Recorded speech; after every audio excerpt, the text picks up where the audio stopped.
Hi students, previous class we seen discussion of creational design patterns. In this concept we are study about 5 design patterns. The first design pattern is nothing but abstract factory a design pattern. Today we are discussing abstract factory a design pattern.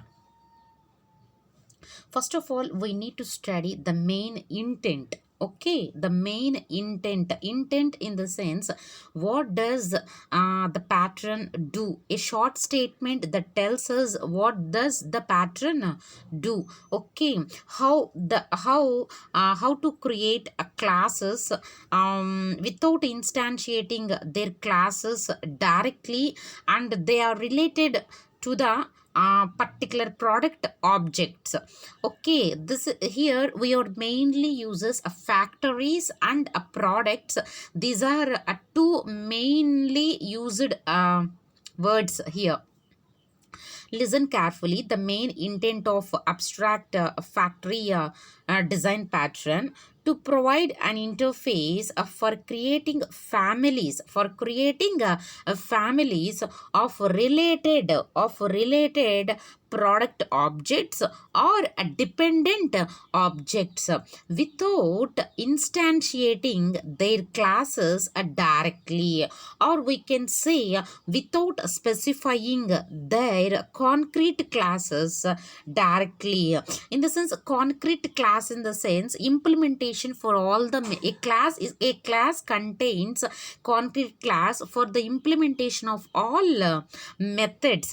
Okay, here we need to suppose it to provide an interface for creating families of related objects, of related product objects or dependent objects without instantiating their concrete classes directly.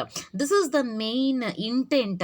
What does the pattern do there? And coming to the abstract factory, here it coming under the concept of object creational design pattern. Already we study about intent to provide an interface for creating families of related or dependent objects without specifying their concrete classes directly.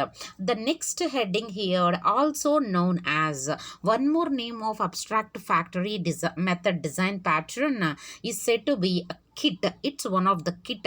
Okay. And coming to the motivation, what does the main motto of this pattern?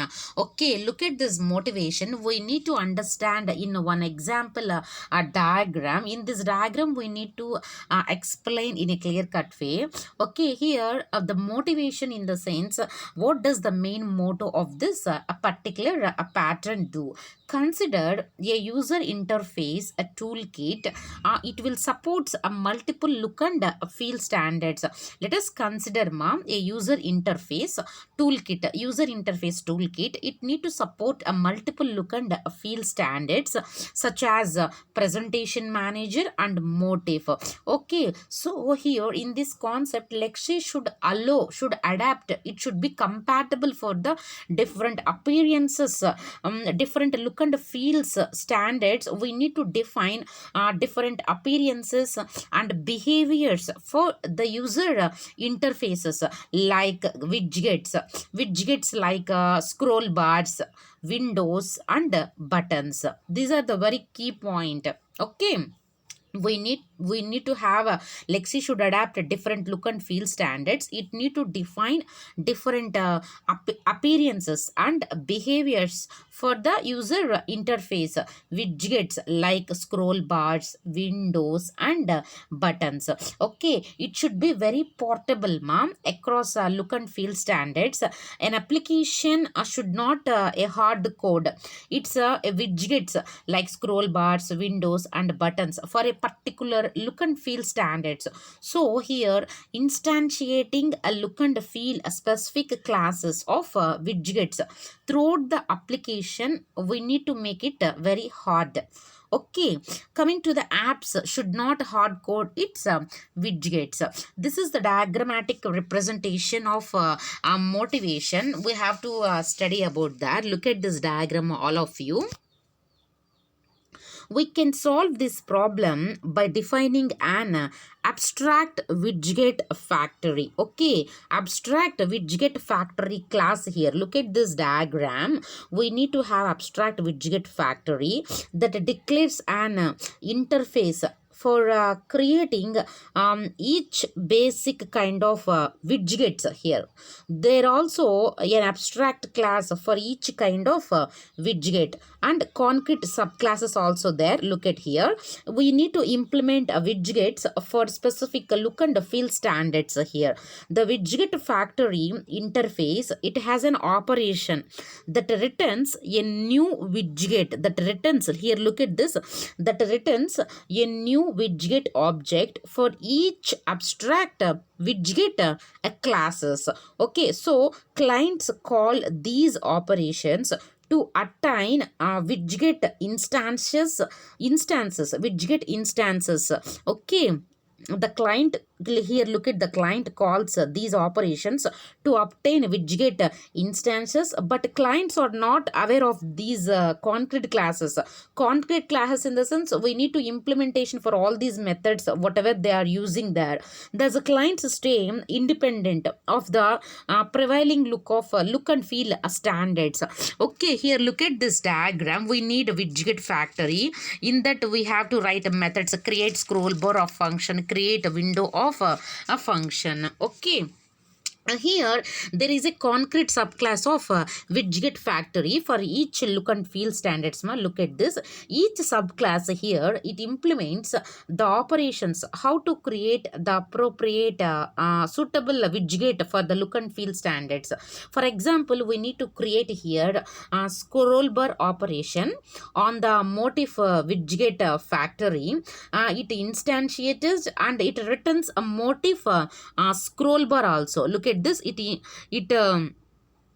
returns a motif scroll bar, while the corresponding operation on the presentation manager widget factory, it returns a scroll bar for the presentation manager. So the clients create widgets solely through the widget factory interface, and it have no knowledge about the classes, how to implement widgets for a particular look and feel. In other words, the clients only have to commit to an interface it defined by an abstract class, not a particular concrete class. Listen carefully, not a particular concrete class here. So a widget factory also enforces dependencies between the concrete widget classes. Okay, here a widget factory also to enforce dependencies between the concrete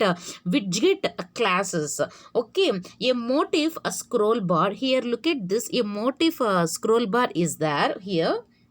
It should be used with a motif button. It should be used with a motif button and a motif text editor and that the constraint is here to enforced automatically. It as describes the result of we are using a motif widget factory. That is the explanation of motivation of this particular diagram. What the main intent here, what the main motivation here. And coming the solution, the abstract widget factory class interfaces for creating each basic kind of widgets. So the abstract class for each kind of widgets, we need to create some concrete classes. We need to implement a specific look and a feel standards. Here we are look at this structure, the representation of abstract factory. Here we are creating some class abstract factory. The operations here we need to perform create product A, product B, that will be extended, inherited to a concrete factory 1, concrete factory 2. In that we have to wrote some operations.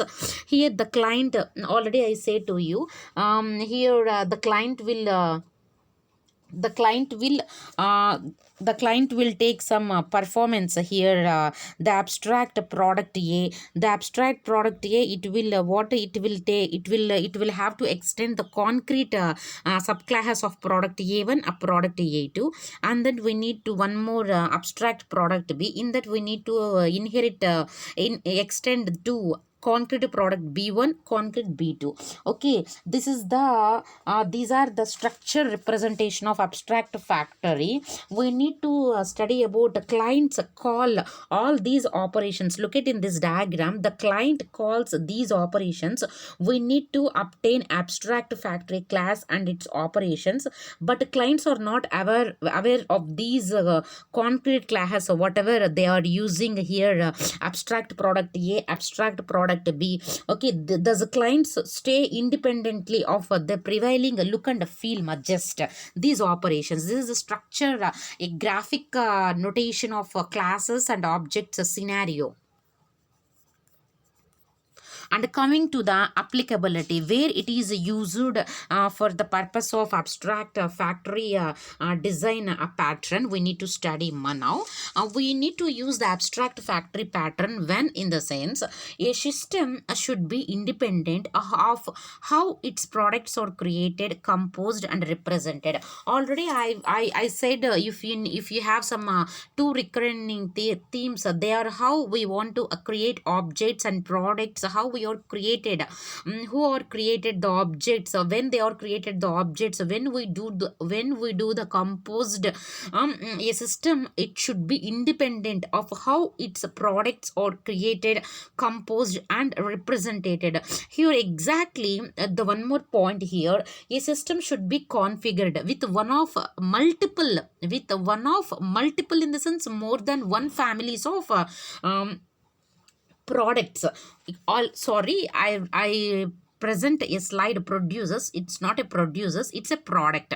A system should be configured with one of multiple families of products. And coming to the third applicability of abstract factory design pattern, a family of related product objects is designed to be used together, and you need to enforce this constraint. Based upon this condition, how it is designed, how we want to create how to create a families of related product objects, how it should be designed, or how it can be used together, and how you need to enforce this condition. Based upon this condition, how to create a classes instantiately directly. Okay, and the next applicability of abstract factory design pattern, you want to provide a class library of products. You want to provide a class library of products, and you need to reveal just the interfaces, not the implementations. Okay, you need to reveal their interfaces and not their implementations. Coming to the concept of participants, how those classes and objects participate to carry their responsibilities. In the sense, here we need to take in the structure, what in the motivation concept, what are you have to take abstract factory. It's nothing but what abstract factory, it's nothing but like a widget factory, like scroll bars, buttons, menus. How what it declares here, it declares an interface for the particular operations what we have to create, the abstract product objects. Okay, and coming to the second one, concrete factory. Concrete factory in the sense, in this diagram of in this diagram of motivation, the motive concrete factory in the sense motive widget factory and presentation manager widget factory. Look at the a concept of motivation. There we need to study about abstract factory in the sense widget factory, and coming to the concrete factory in the sense motive widget factory, presentation manager widget factory. And coming here in this diagram of abstract product, we need to create some abstract product. It's nothing but windows, scroll bars. And coming to the concrete products also, we need to extend their concrete product, like it is motif window, comma, motif scroll bars. Okay, here client will uses only interfaces. How we can declared by abstract factory and abstract product classes. Okay, now we need to study their concrete factory is nothing but motif widget factory and presentation manager widget factory. Here we need to implement operations we need to implement their operations, how to create a concrete product objects. And coming to the abstract product in the sense windows and scroll bars. What here it declares an interface for what type of product object we need to declare there. Okay, and coming to the participants continuation, concrete product in the sense a motif window, comma, motif a scroll bar. What are the abstract products? We want to create some concrete sub products na, like motif window and motif scroll bar. How we want to define there? We need to define a product objects. How we can the objects, how we want to create objects by the corresponding concrete factory. How we are implementing the abstract product interface, how we want to implement the abstract product interface. Now we need to study about the client will uses only interfaces. It declared by abstract factory and abstract product classes. Okay, this is the concept of participants. And coming to the collaborations, how those classes and objects collaborate with to carry out their particular responsibilities. In the sense, in this concept we need to study usually only one concrete factory instance is used for an activation, and it is matched to a specific application context. It builds a specific product family for client use. So the client does not care which family is used. I simply needs the services appropriate for the current context. So the client may use the abstract factory interface to instantiate creation, or some other agent may use the abstract factory on the client's behalf. What in the sense I can explain you what is the collaborations, ma'am. Normally, if we have to take a single instance of a concrete factory class is to be created at runtime especially. So this concrete factory creates product objects. Concrete factory it creates product objects. We are having a particular implementation, so we want to create different product objects, and clients should use a different concrete factories.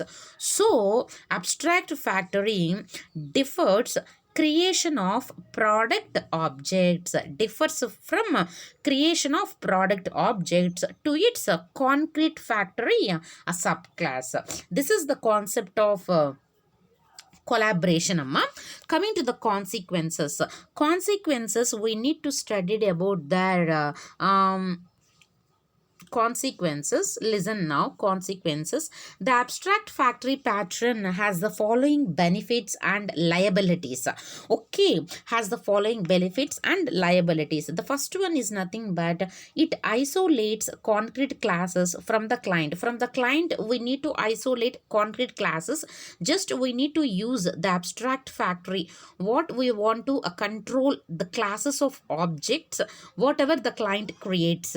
And coming to the, because a factory here encapsulates the responsibility and the process of creating a product objects. So the clients manipulate instances through their abstract interface. And coming to the product class names, these are also isolated for the implementation of the concrete factory, but they do not appear in client code. Okay, this is the first abstract factory pattern benefit of these consequences. In the sense, it describes the results where it is used. Okay, and the second one, exchanging product families is easy in the sense, what I mean to say, exchanging product families is easy in the sense, the class of a concrete factory, it appears only once in an application. That's why where it should be instantiated. Okay, and coming to the more benefits of the abstract factory a pattern, we need to study it promotes consistency among products. Okay, what it supports there, it promotes there, it supports the imposition of constraints on product of families. For example, always we need to use A1 and B1 together, otherwise we need to use A2 and B2 together. Okay, now we need to study the following liabilities of abstract factory pattern. We are supposed to adding a new kinds of products to the existing factory. It is so difficult, ma, but we are adding here when product objects in a family are designed to work together, amma, so we are adding a new product.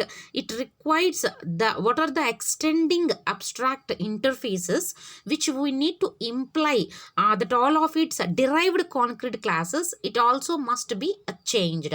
Listen carefully, we need to add a new product. It requires what are the extending abstract interfaces which we need to implies that it derives the concrete subclasses. It also must be change. And coming to the next important point, everything it must change. We need to support and we need to use the new products, mother.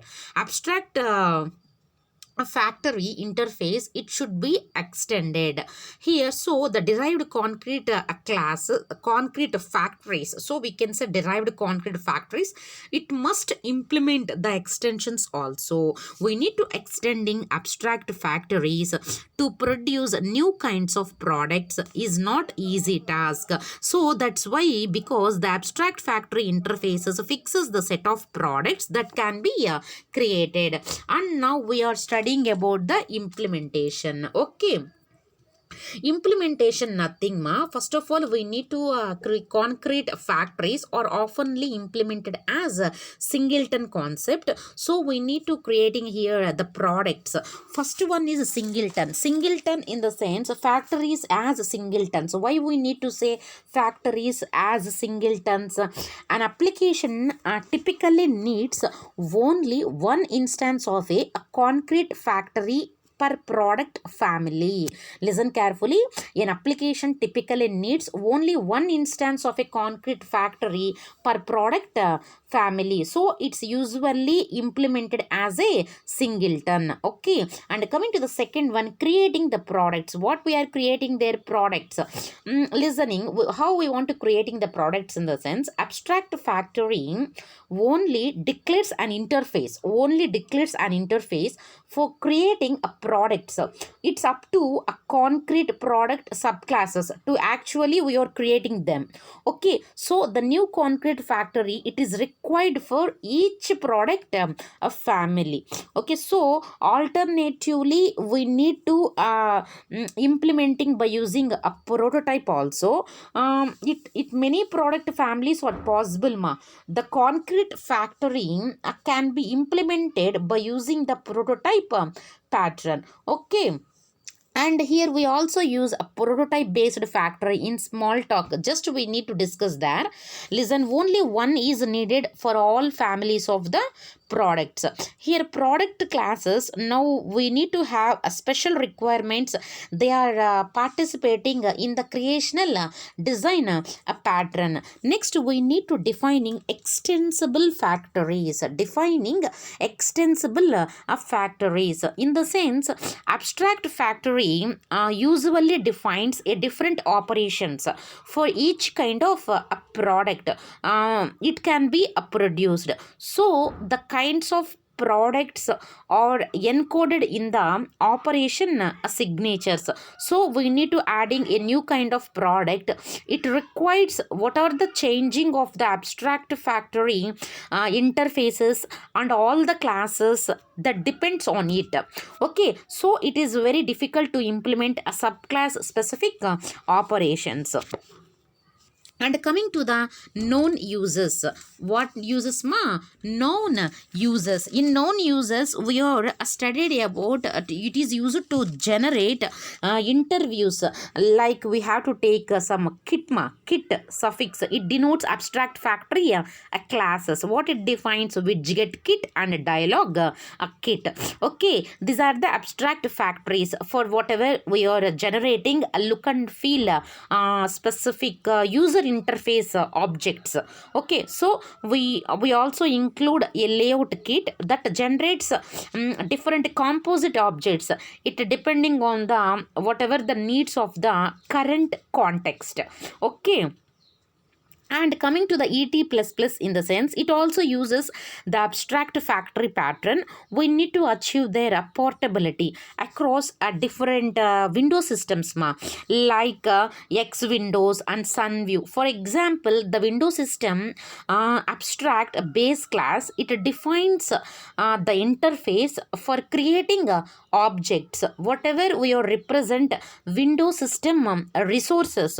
So the concrete subclasses, we need to implement the interfaces for a specific window systems. Okay, coming to the related patterns of abstract factory design pattern, abstract factory classes are often implemented with the factory method, in the sense a virtual constructor. And coming to the, but they can also be implemented by using a prototype, in the sense it asks products to clone themselves. It asks products to clone, in the sense copy, ask products to clone themselves. And also we need to use their singleton design pattern. Only one instance can be created objects. How a concrete factory is oftenly used as a singleton. It allows creations of only a single instance. Okay, singleton, it allows creation of only a single instance. This is the concept of abstract design abstract factory design pattern. We need to design a sample code of skeleton example, like we have to take some abstract factory structure skeleton code, and we need to take some neural net example also, neural net physical structure, logical structure, and what are the simulated neural network example. Okay, code is nothing we are implementing the code by using Java. It's very easy to understand. Particular, we need to give some sample code for that particular abstract factory design pattern. We need to creating some mazes, mazes. We discussed in this textbook chapter, we are write about only class name, and publicly we are placing some virtual classes, and we are taking some concrete subclass. What are the implementation for all these methods? We need to take one sample code, that's enough. Okay, in the next class we seen builder design pattern. Okay, thank you.